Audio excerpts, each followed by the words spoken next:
Pagkatapos, siya'y tumigil. At ang nakatatanda ay lumapit sa kanya at nagsabi, "May isang bagay na nakalimutan natin sa iyong ibig, ito ay ang patayin. Ang ilawang nasa loob nito sa itaas ng mga bangkay na naroroon. Pagkatapos, bumalik ka agad sa amin." Ang isang iyon ay umalis at ang nakatatanda ay bumalik sa kanyang mga kasamahan at kay Jared. At sila'y bumaba mula sa bundok at si Jared ay kasama nila. At sila'y nanatili sa tabi ng isang bukal ng tubig malapit sa mga tahanan ng mga anak ni Cain. At naghintay sa kanilang kasama hanggang sa dalhin nito ang kasuutan para kay Jared. Siya ang bumalik sa yungip ay pinatay ang ilawan at lumapit sa kanila at may daladalang isang pangitain at ipinakita sa kanila. At nang makita ito ni Jared, siya'y namangha sa ganda at kagandahang asal nito. At nagalak sa kanyang puso na pinaniniwala ang totoo ang lahat. Ngunit habang sila'y nananatili roon, tatlo sa kanila ay pumasok sa mga bahay ng mga anak ni Cain at nagsabi sa kanila, "Magdala kayo sa amin ngayon pagkain sa tabi ng bukal ng tubig para makain namin at ng aming mga kasamahan." Ngunit nang makita sila ng mga anak ni Cain, sila'y nagtaka sa kanila at nag-isip, "Ang gaganda nilang tingnan at ang mga tulad nila ay hindi pa namin nakikita kailanman." Kaya sila'y tumindig at sumama sa kanila patungo sa bukal ng tubig upang makita ang kanilang mga kasamahan. Napag-alaman nilang napakagaganda ng mga ito, kaya sila'y sumigaw sa kanilang mga pook para magtipo ng iba at pumunta at tumingin sa mga magagandang nilalang na ito. Pagkatapos sila'y nagkumpulan sa paligid nila, kapwa mga lalaki at babae. Pagkatapos ang nakatatanda ay nagsabi sa kanila, "Kami ay mga dayuhan sa inyong lupain.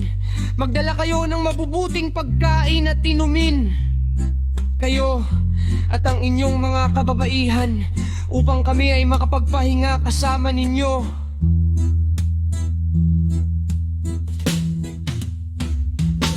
Nang marinig ng mga lalaking iyon ng mga salitang ito ng nakatatanda, bawat isa sa mga anak ni Cain ay nagdala ng kanyang asawa at ang iba naman ay nagdala ng kanyang anak na babae. At sa gayon, maraming kababaihan nang lumapit sa kanila. Bawat isa ay nakikipag-usap kay Jared, alinman para sa kanyang sarili o para sa kanyang asawa.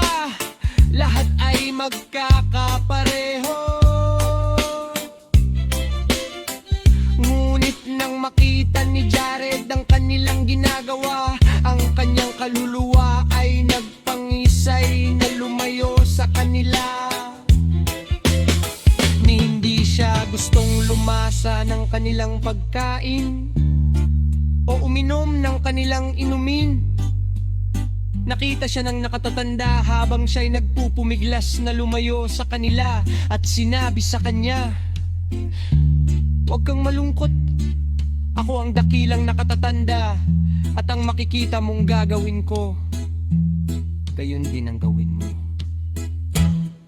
Pagkatapos, iniunat niya ang kanyang mga kamay at kinuha ang isa sa mga kababaihan at 5 sa kanyang mga kasamahan nang gumawa ng gayon din sa harap ni Jared upang siya'y gumawa katulad nila.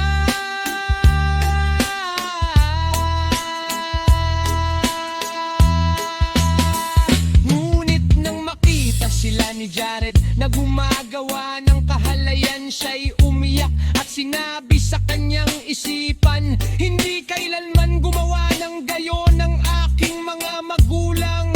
Pagkatapos, iniunat niya ang kanyang mga kamay at nanalangin ng may masidhing puso at ng may maraming luha at nagsamahan sa alahayan na iligtas siya mula sa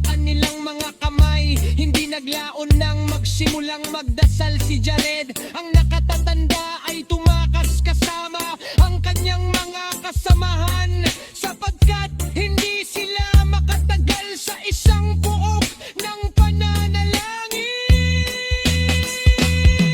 Pagkatapos lumingon si Jared, ngunit hindi na niya sila nakita, at napag-alamang siya ay nakatayo sa gitna ng mga anak ni Cain. Pagkatapos, siya'y umiyak at nagsabi, "O Aba, Yaawa, huwag mo akong ipahamak kasama ng lahing ito.